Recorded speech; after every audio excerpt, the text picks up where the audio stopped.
Right now, you probably know the exact time within a few seconds of accuracy. It's in your pocket, on your wrist, on every wall you walk past. You've never once had to wonder. For almost all of human history, that would have sounded insane. So how did people actually know what time it was before a single clock existed anywhere on Earth? The honest answer is, mostly they didn't, not the way you mean it.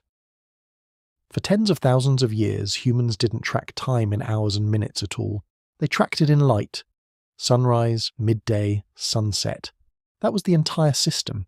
You woke up when it got bright, you worked while there was light to work by, and you stopped when it got dark because there was genuinely nothing else you could do. Time wasn't a number. It was a description of what the sky looked like. Eventually, people got a little more precise, but not with machines, with shadows. A stick in the ground, its shadow moving in a slow arc through the day, was one of the first tools humans ever used to divide daylight into rough chunks. Ancient Egyptians formalized this into actual sundials, some of the earliest timekeeping devices we've found, dated back over 3,500 years. But here's the part that breaks most people's assumptions. An hour in this system wasn't a fixed length. Daylight was simply divided into 12 equal parts, whatever the total daylight happened to be that day. In summer, an hour might last what we'd now call 75 minutes. In winter, it might be barely 45. Nobody found this strange, because nobody had a fixed hour to compare it to. Time flexed with the seasons, because time was the seasons.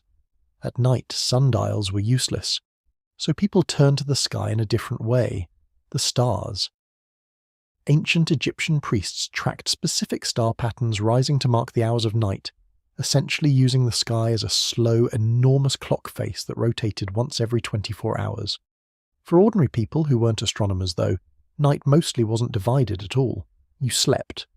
Bells, drums, or town criers might mark specific moments. Dawn prayers, the opening of a market, a curfew. But these weren't measurements of time passing. They were announcements of events happening. The difference matters. Nobody was checking a clock to see if the bell was late. The bell was the time. Water clocks came next, and they were a genuine leap forward. A container with a small hole, water dripping out at a roughly steady rate, marked lines showing how much time had passed. They worked day or night, cloudy or clear, which sundials never could. Versions existed in ancient Egypt, Babylon, Greece and China, some elaborate enough to strike bells or move small figures automatically as the hours passed. Still, none of this created what you'd recognize as a shared, precise, public sense of time. Each village, each estate, sometimes each household, ran on its own local reading of the sun. Two towns 50 miles apart could disagree by 10 or 15 minutes, and neither one would be wrong. There was no larger authority to check against. Time was local. Time was yours. Mechanical clocks didn't appear until roughly the late 1200s in European monasteries, and their entire original purpose wasn't convenience. It was prayer. Monks needed to wake at precise regular intervals through the night for scheduled prayers, and human memory alone wasn't reliable enough. The clock wasn't invented to help people know the time. It was invented to help people know when to pray. For centuries after that, clocks were rare, expensive, and mostly public. A single tower clock for an entire town, which most people never personally owned. You didn't check your own watch. You listened for the church bell, same as always. Except now the bell was driven by gears instead of a person's judgment. Personal timepieces stayed a luxury item for the wealthy for hundreds more years. For almost everyone else, right up through much of the 1800s, daily rhythm still ran on daylight, church bells and factory whistles, not personal, private, second-by-second awareness of exactly what time it was. The thing that actually forced humanity into strict standardized time wasn't personal convenience at all. It was railroads.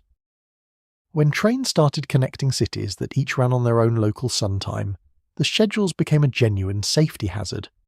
Two trains could each be perfectly on time by their own town's clock and still collide. Countries were eventually forced to adopt standardized time zones just to keep trains from crashing into each other. Precise, synchronized time, the kind you take for granted every single day, is largely a byproduct of 19th century train scheduling. So here's the uncomfortable part. That feeling of mild anxiety when you're running late, checking the time obsessively, apologising for being 4 minutes behind, didn't exist for most of the humans who ever lived. Not because they were lazier, because there was no fixed external number to fail to meet. Lateness, in the way you experience it, is a genuinely recent invention. You're not failing some ancient natural expectation of your species. You're failing a railroad scheduling system that's less than 200 years old. Somewhere between a shadow moving across the ground and the number glowing on the phone in your pocket, time stopped being something you noticed happening around you and became something you owe. If you liked this, subscribe. Every week we dig up another uncomfortable question about what we are.